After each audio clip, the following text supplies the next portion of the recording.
Elijah felt alone, but God met him gently. Elijah had just survived a public victory, but his private collapse happened under a tree. The man who had stood before kings, called down fire, and faced hundreds of prophets now sat in the wilderness asking to die.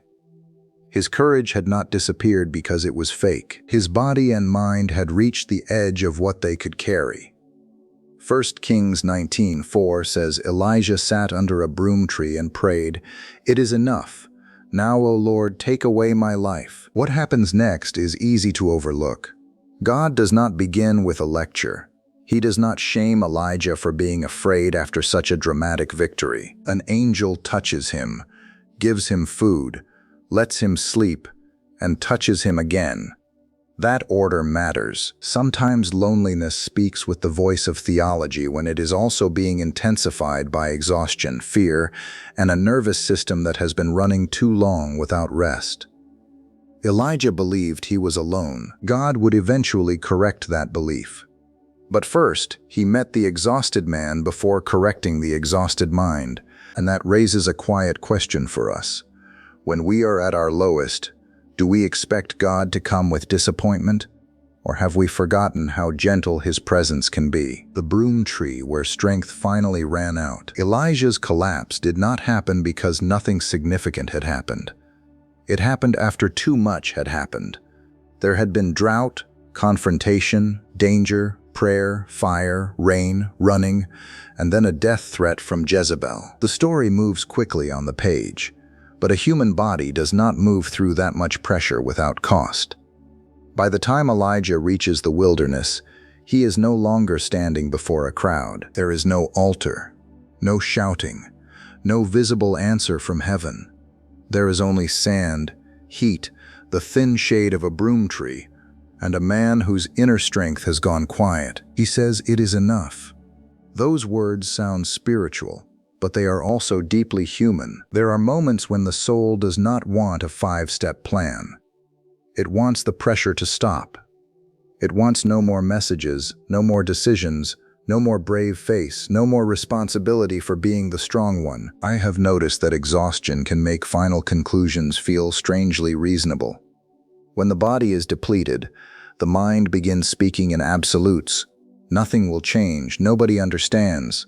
I cannot do this anymore. The thought feels clear because tiredness has narrowed the room. God does not treat Elijah's pain as imaginary, but neither does he agree with Elijah's conclusion. Instead, Elijah sleeps. An angel touches him and says, "Arise and eat." 1 Kings 19:5.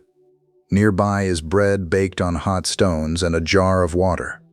Elijah eats, drinks, and lies down again. Then the angel returns and tells him to eat once more, because the journey is too great for him. There is something almost startling about the tenderness of this scene. God knows Elijah needs truth, direction, and a corrected understanding of his situation. Yet heaven's first response is not, "You are wrong." It is food, water, sleep, touch. The spiritual lesson is not that every crisis can be solved by a nap and a meal. Some wounds are deeper than fatigue. Some depression, grief, and trauma require wise human help, professional care, and patient support. But Elijah's story refuses the false split between body and soul. A person can love God and still need rest. A faithful person can become depleted enough that fear begins interpreting reality for them. Sometimes the first gentle act of God is permission to stop performing strength. You may not need to solve your entire life tonight. You may need to eat something warm, turn off the noise, and let your body come down from the emergency it has been living inside. Elijah thought the story was ending under that tree. God treated the tree as a place to begin restoring him. And after the body was cared for, God led Elijah toward a place where his loneliness could finally be spoken out loud. The cave where God let him say it twice. Mount Horeb carried history. It was the mountain of Moses, covenant, fire, trembling ground, and the voice of God. Elijah arrived there after a long journey and entered a cave, stone around him. darkness behind him. The prophet who once stood in public now stood inside a hollow place, carrying a sentence he had repeated so often that it had become his map of reality. God asked, "What are you doing here, Elijah?" 1 Kings 19:9. Elijah answered with pain. He spoke of his zeal, Israel's broken covenant, destroyed altars, slain prophets, and then the line at the center of his loneliness. I, even I only, am left. Notice what God does not do. He does not interrupt. He does not say that is factually incorrect before Elijah finishes. He lets the wounded man speak the whole sentence. Later, after the wind, earthquake, fire, and quiet voice, God asks the same question again. Elijah gives essentially the same answer again. That repetition is deeply merciful. We often become impatient when someone tells the same pain twice. We think repetition means they were not listening to our advice. But sometimes a person repeats pain because the first telling released information, while the second begins releasing weight. The words are the same. The heart saying them is not quite in the same place. I know how tempting it is to rush myself toward a better answer. I want to say the mature thing before I have admitted the honest thing. I want prayer to sound like resolution. Yet God is not threatened by a prayer that comes out tangled. Elijah's complaint contained truth and distortion together. Yes, Israel had rebelled. Yes, prophets had been killed. Yes, Elijah's life was in danger. But no, he was not the only faithful person left. God would correct that, gently. Before correction, there was room for confession without performance. The cave became a place where Elijah did not have to be the prophet of fire. He could simply be the man who was afraid, tired, and convinced that no one else remained. That may be one reason loneliness becomes so heavy. It is not only the absence of people, it is the feeling that your inner world has no witness. You can sit in a room full of voices and still believe nobody understands the cost of being you. God meets that pain by listening before redirecting. The question is not whether every feeling is accurate. Feelings can misread reality. The question is whether we believe God is patient enough to hear the feeling before he leads us beyond it. Elijah said the same lonely sentence twice. God stayed, and then, instead of answering Elijah with greater noise, he answered with a different kind of presence. The quiet voice after the fire. Elijah knew dramatic power. He had watched fire fall on Mount Carmel. He had seen a soaked altar consumed. He had heard a crowd fall on their faces. If anyone had reason to associate God's presence with intensity, Elijah did. Then on Horeb, a great wind tore at the mountain. Rocks broke apart. But the Lord was not in the wind. An earthquake followed. The Lord was not in the earthquake. Then fire. Still, the text says the Lord was not in the fire. After the fire came what many translations describe as a low whisper, a gentle voice, or a sound of thin silence. Elijah covered his face. The contrast matters. God was not denying his power. Scripture had already shown that power. The point was not that God had become less mighty. It was that Elijah, in this moment, did not need another spectacle to prove that God was real. He needed nearness that did not overwhelm him. Many of us are uncomfortable with gentle encounters because we have learned to recognize God only in emotional intensity. We look for the breakthrough moment, the dramatic answer, the service that leaves us shaking, the sudden door, the impossible sign. Those moments can be real, but if intensity becomes the only language we trust, ordinary faith begins to feel empty. Then we may miss the cup of water placed beside us, the friend who asks one honest question, the verse that does not explode in our mind but stays with us quietly for 3 days, the 5-minute prayer we almost did not pray, the strength to wash one dish, answer one message, or step outside into the morning air after a week of feeling closed in. Gentleness can feel too small when we are desperate for rescue. Yet small does not mean absent. I have wanted God to speak loudly enough that I would never doubt again. But perhaps permanent trust is rarely formed by permanent volume. A loud moment can get our attention. A gentle presence teaches us how to remain. Elijah wrapped his face in his cloak and stood at the entrance of the cave. He was still afraid. Jezebel was still alive. The nation had not suddenly become faithful, but something had changed in the way God was meeting him. The prophet had come to the mountain believing he was alone in a collapsing world. God was showing him that divine presence does not always arrive by matching our panic. Sometimes God lowers the volume because the soul has been living around alarms for too long. And in that quieter space, Elijah was finally ready to hear that loneliness had distorted one part of his vision. The 7,000 Elijah could not see. I alone am left. That sentence had become Elijah's emotional truth. Then God told him about 7,000 in Israel who had not bowed to Baal. 7,000. They had been there while Elijah was feeling alone, hidden from his view, but not hidden from God. This is one of the hardest things about loneliness. It can turn limited vision into total certainty. The mind begins using words like nobody, always, never, only. Nobody understands. I am always the one carrying this. I will never find people who see what I see. I am the only one still trying. Pain loves absolute language.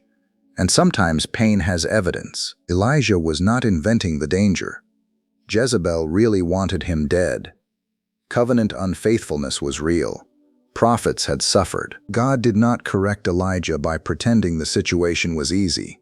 He corrected the map, not the wound. That distinction matters.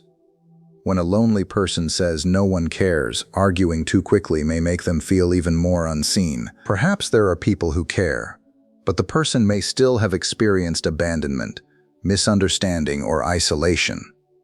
Gentleness does not deny the wound in order to correct the conclusion. God tells Elijah, in effect, that the story is larger than what exhaustion has allowed him to see.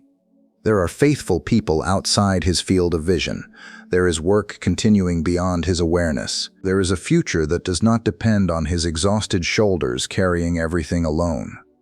I need that reminder because loneliness can make responsibility swell. When we feel alone, we often begin believing everything depends on us. We answer every request. We carry conversations long after our wisdom is gone. We become resentful that nobody helps while quietly refusing to let anyone see that we need help. Isolation can become a strange form of control. If I am the only one, then I must keep going. If I must keep going, then I never have to face the vulnerability of receiving. Elijah's 7,000 were not a rebuke designed to humiliate him. They were evidence that God had been working beyond Elijah's sight. Your field of vision is not the border of God's activity.